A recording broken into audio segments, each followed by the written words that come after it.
Bonjour Gabriel, Bonjour. tu vas bien? Très bien. Merci d'accepter de faire avec nous cette interview Sandwich à la rillette. Oui, c'est un peu à l'arrache. Voilà, donc je te présente la demi-baguette, voilà, et on J'en ai va vu voir une. ta dextérité. Et Dans l'Opinel. voilà, alors peux-tu nous parler des princes d'Achora en faisant un sandwich à la rillette? Vas-y, donne-moi le micro. Voilà, je te le tiens, tu préfères que je te le tienne? Bah oui, c'est mieux.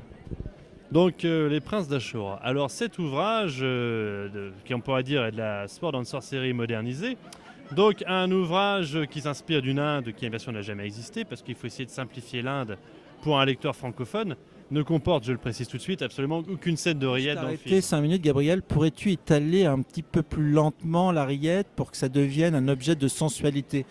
Pense à nos lecteurs qui vont nous regarder et vont vouloir découvrir ce roman. Je voudrais que tu caresses de ta lame ce pain. J'espérais qu'on fasse un slow motion, c'est toujours un peu plus agréable, mais on retouchera ça plus tard. Donc la rillette en elle-même, effectivement, quand on pense à l'Inde ou à tout ce genre d'univers, on ne peut que penser au Kama Sutra, traduit par Alain Danielou, ce genre d'ouvrages qui d'ailleurs sont généralement assez violents, hein. Ce n'est que griffure et morsure. Mais vous pourrez voir dans Les Princes d'Achora que nous sommes très loin de scènes, ma foi, aussi torrides qu'un sandwich à la rillette. Nous avons un personnage, ma foi, très confronté dans son statut unique, celui de héros, puisque c'était une thématique qui m'intéressait tout particulièrement, après notamment les perles d'Alaya. Donc là, Finalement, après, Les Perles d'Alaya, qui était déjà un roman assez surprenant en soi, avec une phase, je dirais un scénario abouti. Pourquoi avoir repris cet univers?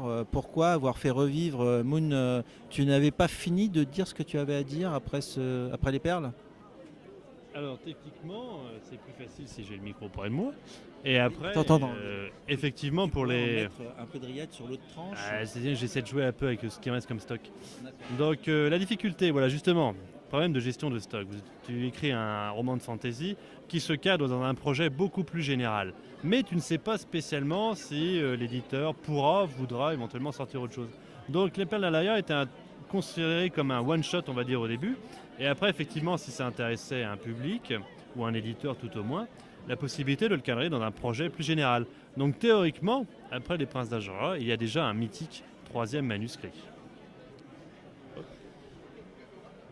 Et peux-tu nous parler de ce mythique manuscrit où il est en phase d'écriture, il est écrit que peux-tu nous dévoiler?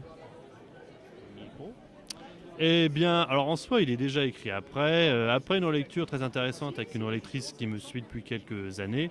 Je retravaillerai certainement un petit peu, mais globalement, bon, il existe déjà parce que quelque part, il existait déjà de toute façon, comme le deuxième volume. Voilà, tout est prévu dans un cadre beaucoup plus large. Mais en soi, oui, concrètement, ce troisième mythique peut bientôt voir le jour. Et ce sera bientôt la fin puisque je l'annonce, plus de rillettes. Jump down. Merci Gabriel. Bon merci de nous avoir écoutés, de nous voir. Alors vous avez vu, la fantaisie c'est un peu comme la rillette. Quand il y en a plus, il y en a encore. Merci. Au revoir.